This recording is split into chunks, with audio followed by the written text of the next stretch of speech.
जय श्री कृष्ण। कल हमने देखा कि भगवान के मौन में भी कुछ शिक्षा थी।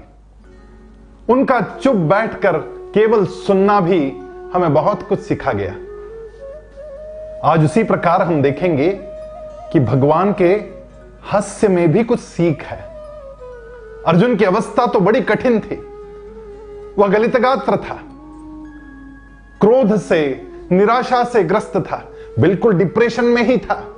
और डिप्रेशन में जो जो चीजें बाहर दिखती है शरीर पर, वो सारी चीजें उसके देह पर दिख रही थी। वो स्वयं कह रहा था, सीदंती मम गात्राणि मुखंच परिशुष्यति वेपथुश्च शरीरे में रोमहर्षश्च जायते गांडीवम संस्रते हस्तात् त्वक्चैव परिदह्यते न च शक्नोम्यवस्थातुं भ्रमतीव च मे मनः। ये सारे लक्षण डिप्रेशन के। भ्रमतीव च मे मनः, मन भ्रमित हो चुका है। गांडीवम संस्रते हस्तात्, गांडीव नीचे गिर रहा है। मुखंच परिशिष्यति, मुख बिल्कुल प्यासा है। और ऐसी सारी अवस्था में पहला अध्याय खत्म हो जाता है। अर्जुन नीचे बैठ जाता है और दूसरे अध्याय में भगवान जब बोलना आरंभ करते, तब उनके मुख से आने वाले दूसरे ही श्लोक में भगवान कहते हैं, क्लैब्यम मास्मगमः पार्थ नैतत्त्वय्युपपद्यते क्षुद्रम हृदय दौर्बल्यम त्यक्त्वोत्तिष्ठ परन्तप। यहां पर जिन शब्दों का प्रयोग किया गया वो शब्द बड़े कठोर शब्द है, बड़े नोकीले हैं। जिसमें से पहला ही जो शब्द है क्लैब्यम, इसका मतलब है नपुंसक। कितना कठोर शब्द प्रयोग किया गया। और भगवान कह रहे हैं, क्लैब्यम मास्मक गमः पार्थ नैतत्त्वय्युपपद्यते। इस प्रकार का ये बर्ताव तुम्हें शोभा नहीं देता। क्षुद्रम हृदय दौर्बल्यम, ये तुम्हारा क्षुद्र हृदय दौर्बल्य, इसका त्याग करो। त्यक्त्वोत्तिष्ठ परन्तप, इसका त्याग करो और उठो, खड़े हो जाओ अर्जुन। इस प्रकार की भाषा का प्रयोग जब हम इस श्लोक को पढ़ते तो स्वाभाविक रूप से ऐसे लगता है कि भगवान यहां पर क्रोधित है। और स्वाभाविक भी था, जिसके भरोसे यह सारा युद्ध खड़ा किया गया।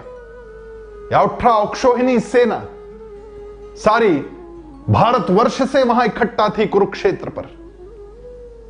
और अब युद्ध आरंभ होना है, शंख ध्वनि हो रहा है, युद्ध के वाद्य बज रहे हैं। और इस समय अर्जुन नीचे बैठ गया तो सारथ्य करने वाले श्री कृष्ण स्वाभाविक रूप से क्रोधित होंगे। लेकिन जब अगले श्लोक में संजय धृतराष्ट्र को वर्णन करते हुए कहता है कि इस समय भगवान कैसे दिख रहे हैं, तो संजय कह रहा है, तमुवाच ऋषिकेश प्रहसन्निव भारत सेनयोरुभयोर मध्ये विषीदन्तमिदं वचः। भगवान उस समय प्रसन्न चित्त हंस रहे हैं और हंसते हुए बोल रहे हैं।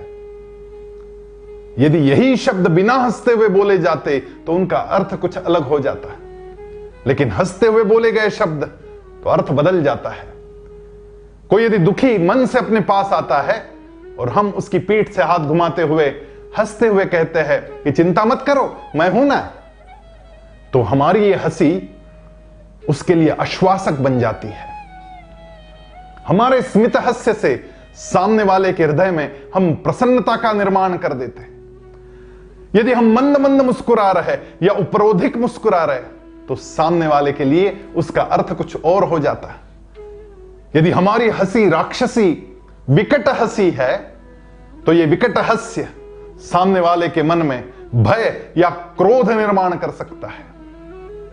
यदि कोई केले के छिलके से फिसल कर गिर जाए और देखने वाला हंस दे तो स्वाभाविक रूप से गिरने वाले के मन में क्रोध, निराशा उत्पन्न हो सकती है। कितने तरीके की हंसी है। कोई खिलखिलाकर हंसता है, कोई दांत दिखाकर हंसता है, कोई संयत हंसता है। जब एयर होस्टेस आने वाले अतिथियों का स्वागत करती है विमान में, तो उसकी जो हंसी है वो कृत्रिम हंसी है, संयत हंसी है। लेकिन भगवान की जो हंसी है उस समय वो मधुर हंसी है, वो मधुर हास्य। वल्लभाचार्य जब वर्णन करते हैं भगवान श्री कृष्ण का तो मधुराष्टकम में कहते हैं, अधरम मधुरम वचनम मधुरम नयनम मधुरम हसितम मधुरम हृदयम मधुरम गमनम मधुरम मधुराधिपते अखिलम मधुरम। इसमें हसितम मधुरम कि भगवान का हास्य मधुर हास्य है और वो आश्वासक है। वो अर्जुन के मन में एक आश्वासकता निर्माण कर रहा है, उसके दग्ध मन को शांति प्रदान कर रहा है। हमारी हंसी सामने वाले के मन में शांति पैदा कर सकती है, हमारी हंसी भी मधुर हो जाए। यही हम लोगों को कृष्ण की हंसी सिखाती है। और सुबह से शाम तक हमारी सारी क्रियाकलापों में इस प्रकार की हंसी हो तो स्वाभाविक रूप से हमारे प्रसन्नता का ये संसर्ग सबके पास पहुंच जाएगा, सब हमारे साथ हंसने लग जाएंगे। आइए आज से ही इसकी कोशिश आरंभ करते हैं प्रसन्नता की। जय श्री कृष्ण।